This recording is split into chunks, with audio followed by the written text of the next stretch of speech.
नमस्कार बच्चों।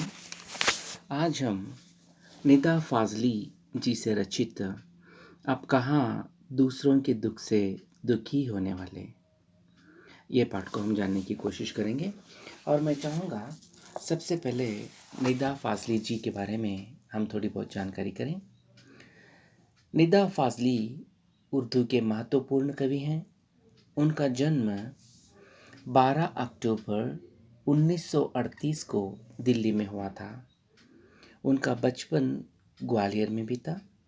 वे युवावस्था में ही शायर के रूप में विख्यात हो गए।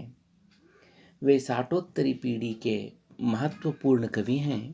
आजकल वे फिल्म उद्योग के लिए लिख रहे हैं। उनके कुछ महत्वपूर्ण रचनाएं लफ्ज़ों का पुल ये कविता है, खोया हुआ सा कुछ शायरी साहित्य अकादमी दिल्ली द्वारा पुरस्कृत रचना है। दीवारों के बीच दीवारों के पार ये उनकी आत्मकथा है। तमाशा मेरे आगे ये उनका संस्मरण है। निदा फाजली मूल रूप से शायर हैं।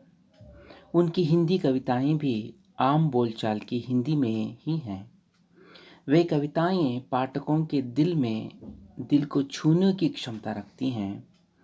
निदा फाजली का गद्य भी बहुत सरल, सरस और सुगम है। वे शेर और शायरी से भरपूर बहुत सरल और मधुर गद्य लिखते हैं। प्रायः वे अपने किसी शेर की एक पंक्ति को उठाकर उसका भाव विस्तार करते चलते जाते हैं। अब कहाँ दूसरों के दुख से दुखी होने वाले, इस प्रकार का संस्मरण एक निबंधात्मक निबंध है। चलिए अब लेखक के परिचय के बाद हम पाठ की ओर बढ़ते हैं। अब कहाँ दूसरों के दुख से दुखी होने वाले।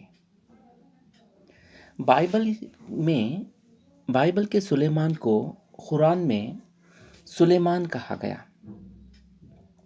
बाइबल में सोलोमन को कुरान में सुलेमान कहा गया।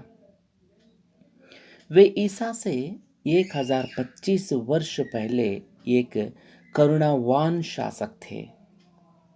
वे पशु पक्षियों की भाषा जानते थे तथा उनका ध्यान रखते थे। एक बार वे अपने लश्कर के साथ कहीं जा रहे थे। लश्कर इन सेंस सेना के साथ। उनके घोड़ों की टापों को सुनकर रास्ते में रहने वाली चींटियां डर गई। तब सुलेमान ने उन्हें धैर्य देकर कहा, घबराओ नहीं, सुलेमान को खुदा ने सबका रखवाला बनाया है। मैं सबके लिए मोहब्बत हूँ। चींटियों ने भगवान से उनकी भलाई के लिए दुआ की। इसी प्रकार महाकवि अयाज ने अपनी आत्मकथा में एक प्रसंग लिखा है। एक बार उनके पिता कुएं से नहा कर लौटे। उनकी माँ ने उन्हें भोजन परोसा। तभी उनकी नज़र अपनी बाजू पर रेंगते हुए एक काले चूंटे पर पड़ी। वे उसे कुएं के पास छोड़ने के लिए उठ खड़े हुए। वे चूंटे को घर से बेघर होता हुआ नहीं देख सके। बाइबल और अन्य पवित्र ग्रंथों में नूह नामक एक पैगंबर का वर्णन आता है। एक बार नूह के सामने एक घायल कुत्ता गुजरा। नूह ने उसे गाली दी और धुतकारा। तब कुत्ते ने उसे जवाब दिया, ना मैं अपनी मर्जी से कुत्ता हूँ, ना तुम अपनी पसंद से इंसान हो। सबको बनाने वाला तो वही एक है। यह बात सुनकर नूह जीवन भर पछताते रहे और रोते रहे। महाभारत में भी युधिष्ठिर का साथ एक कुत्ते ने दिया था। यह धरती सबकी है। इसमें पक्षी, मानव, पशु, नदी, पर्वत, समुद्र सबका बराबर हिस्सा है। आज मानव ने अपनी बुद्धि से बड़ी बड़ी दीवारें खड़ी करना शुरू कर दी हैं। पहले सब लोग साझे आंगनों में रहते थे, अब छोटे छोटे डिब्बे जैसे घरों में रहने लगे हैं। बढ़ती आबादी ने समुद्र को भी पीछे सरकाना शुरू कर दिया है। पेड़ कटने लगे हैं, प्रदूषण ने पंछियों को भगाना शुरू कर दिया है। गर्मी, बरसात, बाढ़, आंधी, तूफान तथा नए रोग इसी संतुलन के टूटने से पैदा हुए हैं। प्रकृति की सहनशीलता की एक सीमा होती है। प्रकृति के गुस्से का एक नमूना कुछ साल पहले मुंबई में आए समुद्री तूफान से मिला था। कई सालों से बड़े बड़े बिल्डर समुद्र को धकेल कर उसकी जमीन हथिया रहे थे। पहले समुद्र ने टांगे समेटी, फिर उकड़ू बैठा, अंत में खड़ा हो गया। जब उसके लिए भी जगह ना बची तो उसे गुस्सा आ गया। एक रात उसने अपनी लहरों पर दौड़ते 3 जहाज़ों को गेंद की तरह अलग अलग दिशाओं में फेंक दिया। एक वर्ली के समुद्र के किनारे जा गिरा, दूसरा कार्टर रोड के सामने, तीसरा गेटवे ऑफ इंडिया पर टूट फूट कर गिर पड़ा। उसमें सवार सैलानी चलने फिरने को भी काबिल ना रहे। निदा फाजली जी ने कुछ घटनाओं के साथ साथ माँ का भी एक घटना यहाँ पे उन्होंने उल्लेख किया है।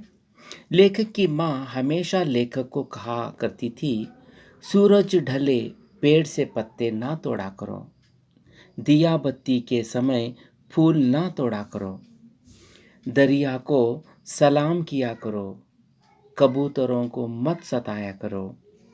वे हज़रत मोहम्मद को अजीज़ हैं।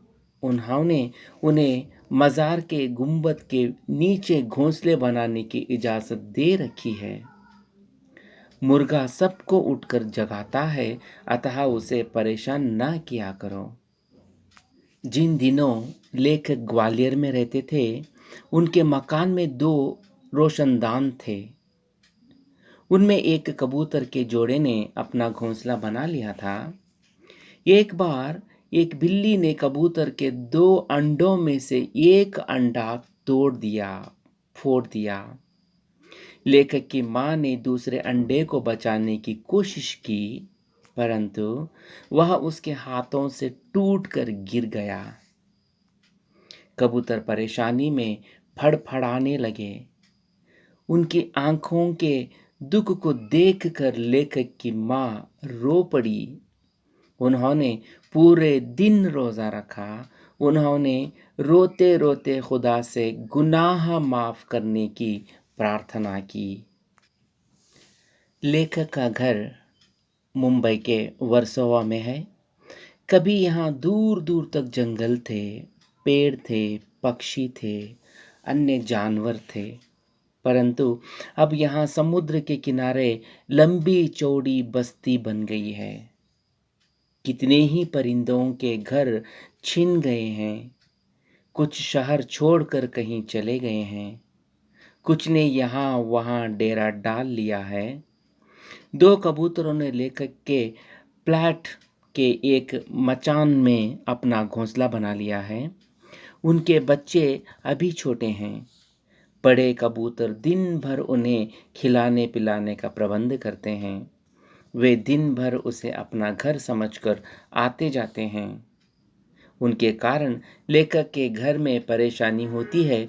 कभी वे कोई चीज़ गिरा कर तोड़ देते हैं, कभी पुस्तकालय में रखी किताबों को छेड़ने लगते हैं।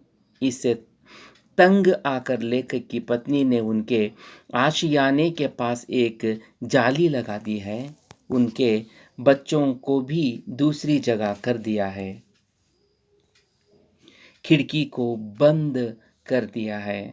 अब वे दोनों कबूतर रात भर खामोश और उदास बैठे रहते हैं, मगर अब ना सोलोमन है, न लेखक की माँ जो इनके दुख को समझ सके। कुदरत ने यह धरती उन तमाम जीवधारियों के लिए अता फरमाई थी जिन्हें खुद उसी ने जन्म दिया था। लेकिन हुआ यह कि आदमी नाम के कुदरत के सबसे अजीम करिश्मे ने धीरे धीरे पूरी धरती को ही अपनी जागीर बना लिया है और अन्य तमाम जीवधारियों को दर बदर कर दिया। नतीजा यह हुआ कि अन्य जीवधारियों की या तो नस्लें ख़त्म हो गई हैं या उन्हें अपना ठौर ठिकाना छोड़कर कहीं और जाना पड़ा, या फिर आज भी वे एक आशियाने की तलाश में मारे मारे फिरते हैं। इतना भर हुआ रहा होता तो भी गनीमत होती, लेकिन आदमी नाम के इस जीव की सब कुछ समेट लेने की भूख यहीं पूरी नहीं हुई। अब वह अन्य प्राणियों को ही नहीं, खुद अपनी जात को भी बेदखल करने से ज़रा भी परहेज नहीं करता। आलम यह है कि उसे ना तो किसी के सुख दुख की चिंता है, न किसी को सहारा या सहयोग देने की मंशा ही है। यकीन न आता हो तो इसमें बहुत सारे उदाहरणों के साथ हमने पाठ में समझाया आपको। आप भी क्या करिएगा, पृष्ठ संख्या 111 में इस पाठ को सविस्तार से आपकी किताब में दिया है, आप पढ़िएगा। ठीक है, धन्यवाद।